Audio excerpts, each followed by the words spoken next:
So the other day, I had a really good conversation with someone who I've been wanting to talk to for a long time. Her name is Cora Boyd, and she's a dating coach, but she's a little bit of an unusual dating coach because where most dating advice is like, here's your top 10 tips for attracting your perfect man or woman, she's more philosophical. She's like has this very deep perspective about dating, which I think is cool. And I wanted to talk to her because for most of my life, I've had a hard time attracting the right person. Like not just romantically, but in like business and just like life in general, you know? I oftentimes feel like I'm attracting these people who are like only half attracted to me, that I'm only half attracted to, and there's like not a strong enough connection to create like a long-term relationship. You know what I mean? Like, have you ever had that problem? I think this is a problem that's getting worse and worse, especially after COVID, because everyone's so like isolated and like trying to restart their like connecting human connection engines. But yeah, another reason why I wanted to talk to her is that I'm in the middle of doing this challenge called Van Plan, where I'm kind of like catching up. I'm being behind in life, you know. I'm saving up to buy a van to like live in and convert into a little studio to work for YouTubing. And also, I'm doing 12 different personal development challenges along the way. And one of them is dating. So I was just hoping to talk to her and kind of like kickstart my thinking about attracting people.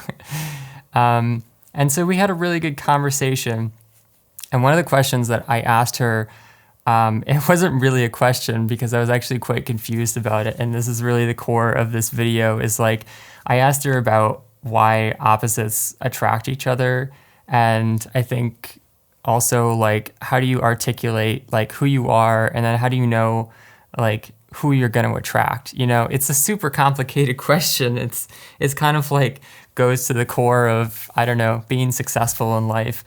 And I wasn't able to articulate it very clearly. I was like just weaving all over the place. And but then when we got off the call, I thought about it for a couple of days, and I came to this kind of interesting insight, which I think might be helpful for anyone who's trying to figure out how to be attractive. Like I said, whether it's romantically or in your business or as a content creator. And what I realized is that I had this coaching call with my business coach, Christo, I think it was a couple of years ago. And it was when I was in the middle of this challenge, 365 comics challenge, where I was drawing a comic every day for a year, but I had no followers. And it was horribly embarrassing because I was doing this incredible thing, you know, like I was drawing a comic every single day. It's like something, I think it's probably on like day like 250 or something by the time I scheduled this call. And I had like 20 followers. It was just absolutely humiliating. You know, I couldn't attract anyone. I didn't know how to get anyone interested in this challenge, which I thought was really cool and which was cool. I mean, it was like rare and unique and whatever. So we're just talking about like audience and like who I was trying to attract. And he's like, oh, you know what? You sound like a tech hippie. I'm like, oh, that's interesting. And I didn't really know how to apply it at that point. But then when I started my YouTube channel, it happened to be that I was sort of interested in barefoot shoes.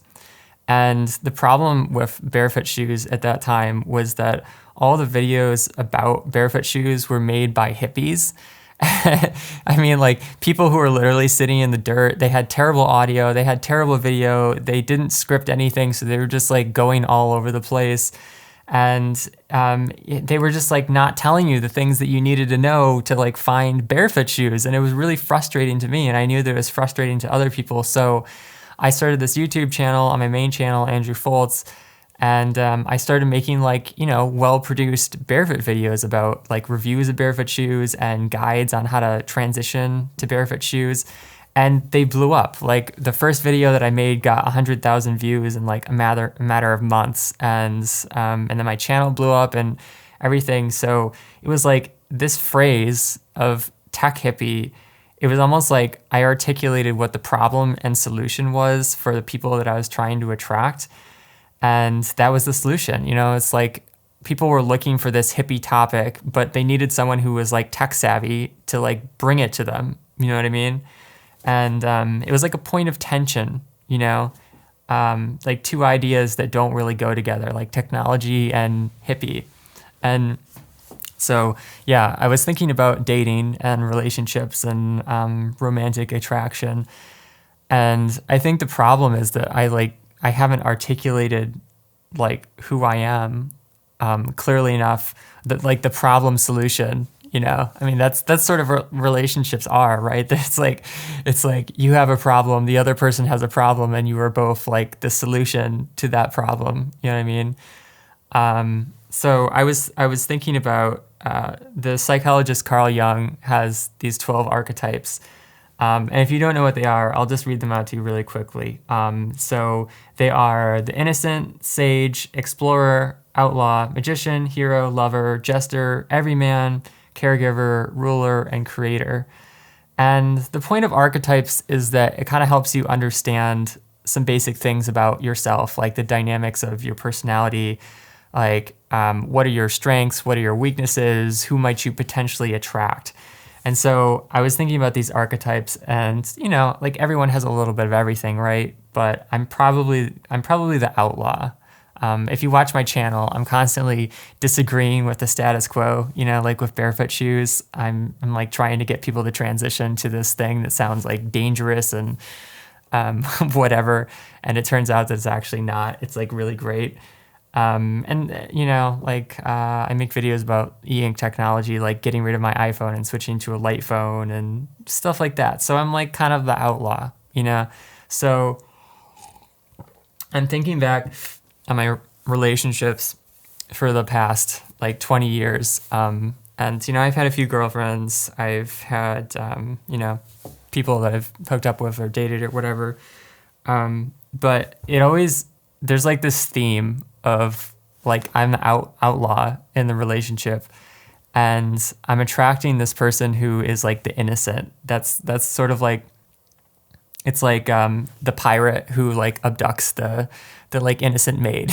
I mean, I've got the beard for it, right? But the problem is that I haven't really articulated like my pirateness, my outlawness clear enough or strongly enough to attract the sort of person who is willing to like go on this wild adventure with me, you know, because I haven't really even like articulated what the adventure is.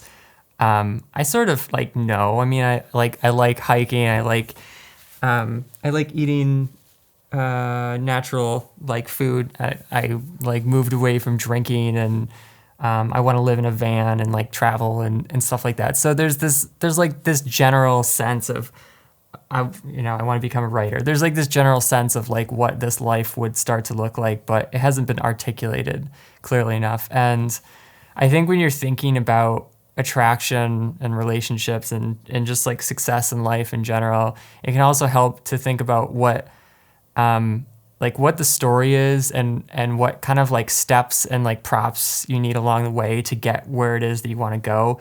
And for me, it's like I need the van. The van is like the thing that's going to tie my life together, because right now I'm like the outlaw, but I'm living at my mom's house. Like, can you imagine if Blackbeard if Blackbeard the pirate was living with his mom? Like how much success would he have attracting the type of person that he that he wanted to be with? Like, not good, right? So yeah, I think in order to attract people, you really have to flesh out this story that you want to take people along, and it definitely helps to find that like the two pairing of phrases like tech hippie, like what is the problem that you're trying to solve for this person that you're attracting, and what's the problem that they're trying to solve for you.